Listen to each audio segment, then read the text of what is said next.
అందరికీ నమస్కారం. నేను ఈ రోజు తెలంగాణ విమెన్ కమిషన్ కి వచ్చి హైదరాబాద్ ఎంపీ అసౌద్దీన్ ఓవైసీ మీద ఫిర్యాదు చేయడం జరిగింది. అసలు జరిగిన సంఘటన ఏంది అని చెప్పి చాలా మందికి తెలియదు కాబట్టి నేను ఒకసారి మీకు క్లుప్తంగా చెప్తాను. బిఎంసి మహారాష్ట్రలో ఎన్నికలు జరిగినప్పుడు అక్బరుద్దీన్ ఓవైసీ కొన్ని 15 నిమిషాలు అనుకుంటూ హిందూ భావజాలాలను అవమానిస్తూ మనల్ని రెచ్చగొడుతూ కొన్ని రిమార్క్స్ చేశాడు. దానికి కౌంటర్ గా నాకు ఒక టీం ఉంది.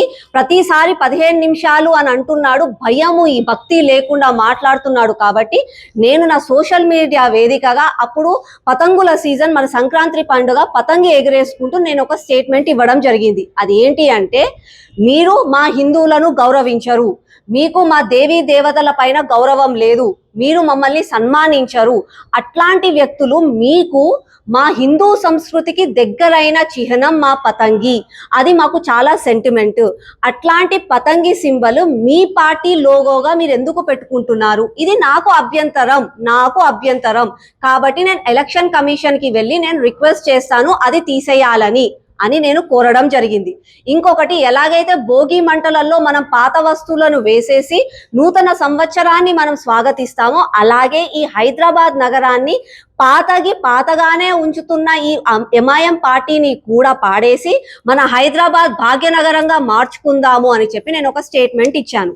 దానికి 4 రోజుల తర్వాత దారుసలాంలో ఒక ప్రెస్ మీట్ లో, వాళ్ళ బిఎంసీలో గెలిచిన తర్వాత ఒక ప్రెస్ మీట్ లో జరిగిన సందేశంలో ఒక జర్నలిస్ట్ అసౌద్దీన్ ఓవైసీ ఒక ఎంపీని ఒక ప్రశ్న అడిగారు.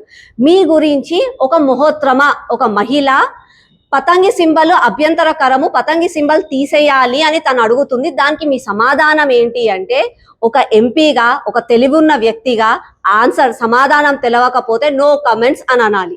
నీ అంతలా నీకు నీ మనసులో ఆ పతంగి సింబల్ ఉండాలా లేదా, అది హిందువులకు దగ్గరనా అని చెప్పి నీకే అనుమానం ఉన్నట్టుంది. కాబట్టి నీకు సమాధానం దొరకగా ఏమని చెప్తాడు, వాళ్ళ ఇంట్లో సింబల్ లేదు, ఉన్కే ఘర్ మే సింబల్ నహీ హే, इसलिए ये लोग ऐसे बातें करते हैं, उन लोगों के घर में कुछ प्रॉब्लम है इसलिए ये लोग ऐसे बातें करते हैं.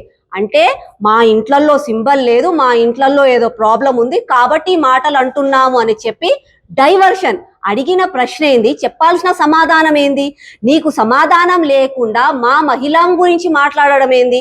మా ఇంట్లో సింబల్ లేదనడానికి నువ్వెవరు? మా ఇంట్లో సింబల్ ఉంది, మా శివాజీ శక్తి ఉంది, మా హనుమంతుడి ధైర్యం ఉంది, మా నరేంద్ర మోదీ అంతా మాకు భక్తి ఉంది, మా ఇంట్లలో సింబల్ ఉంది. నీ ఇంట్లో లేకపోతే అది నువ్వు పెట్టుకోవాలి. అంతేగాని మహిళలను కించపరచు మాట్లాడడం తప్పు. దాని తర్వాత మళ్ళీ ఇంకొక జర్నలిస్ట్ ఇంకొక ప్రశ్న అడిగాడు. అక్బరుద్దీన్ గురించి మాట్లాడుతూ మళ్ళా ఒక మహిళ, ఒక లేడీ పతంగ సింబల్ తీసేయమన్నది, దానికి మీ సమాధానం ఏంది అని అంటే, మళ్ళీ అక్బరుద్దీన్ హ్యాండ్సమ్ హే, ముజ్సే జ్యాదా హ్యాండ్సమ్ హే, ఇస్లియే ఇన్ లోగోं को उससे मोहब्बत है.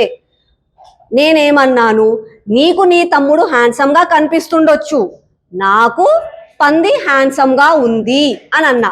అంటే కనీసం ఈ దేశంలో ఉంటూ డెమోక్రటికల్లీ నాకు మాట్లాడే స్వేచ్ఛ లేదా? పంది బాగుంది అనే స్వేచ్ఛ కూడా నాకు లేదా? నేను ఆ మాట అన్నాను. ఇవి 2 సపరేట్ స్టేట్మెంట్స్. నేను ఎవరిని కంపేర్ చేయలేదు. చీచి, నేను ఆ ఓఏసీని నా పంది తోటి నేను కంపేర్ కూడా పంది హ్యాండ్సమ్ ఉందని నేను అన్నా.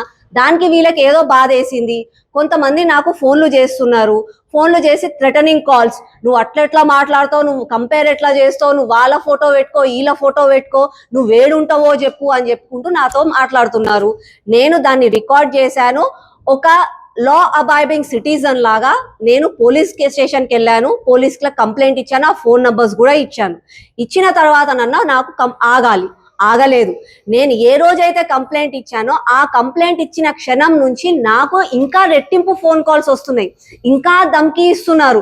ఏదో వాళ్ళు టైం పాస్ చేస్తే నేను భయపడతానని వాళ్ళు అనుకుంటున్నారు, కానీ వాళ్ళకి పని పాట లేక నాకు ఫోన్లు చేస్తున్నారు. సరే, పోలీస్లో అతనుండి పోలీస్ స్టేషన్లో సిఐ గారు, మేడం మీరు ఫోన్లు లిఫ్ట్ చేయకండి, వదిలేయండి మేడం అని అంటే, ఒక రెస్పెక్ట్ ఇచ్చి వాళ్ళ పని కూడా వాళ్ళు చేయాలి కదా అని నేను ఇన్ని రోజులు కామ్గా ఉన్నాను. నాకు ఇవాళ పొద్దున కూడా 20 కాల్స్ ఉన్నాయి. అంటే ఏదో భయపడుతుంది ఈమెను ఒకసారి ఫోన్లు చేసి ధమ్కి ఇస్తే మాట్లాడడం ఆపుతుందని వీళ్ళు అనుకుంటున్నారు. నేను మీ సాక్షిగా మీ అందరి ఒకటే చెప్తున్నాను, మీరు ఫోన్లు చేయడం ఆపకపోతే, మీరు టైం పాస్ లెక్కలు ఆపకపోతే, నేను నాకు వచ్చిన ఫోన్లన్నీ, ఆ నంబర్లన్నీ నా ఫేస్బుక్ అకౌంట్లో సోషల్ మీడియాలో పెడతా.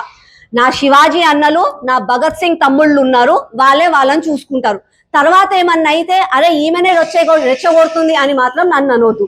ఇప్పటికైనా అసౌద్దీన్ మీకు తెలివి ఉంటే, నిజంగా మీరు ఒక డెమోక్రటికల్ గా జై భీమ్ అనే అర్హత మీకుంటే విమెన్ కమిషన్ కి నేను ఇచ్చిన కంప్లైంట్ కి తగ్గట్టుగా దానికి సమాధానం ఇవ్వండి.